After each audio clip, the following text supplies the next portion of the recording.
দহি toast ফার্স্টবার try করছি। আর একটা সত্যি কথা বলবো, আজকের রেসিপিটা থেকে খুব একটা এক্সপেকটেশন নেই, কিন্তু মনে ভরসা নিয়ে শুরু করলাম।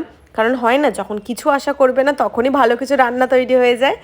এই ভেবে প্রথমে দইয়ের মধ্যে জিরে গুঁড়ো, লঙ্কার গুঁড়ো, তার মধ্যে গোলমরিচ গুঁড়ো, হলুদ আর পরিমাণ মতো নুন দিয়ে ফাটিয়ে নিয়েছি।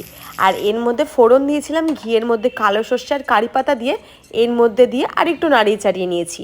এবার কড়াইতে ভালো করে ঘিটা গরম হয়ে গেলে এক একটা পাউরুটিকে এখানে ভালো করে ডিপ করব, করে এখানে এবার আমি টোস্ট করে নেব।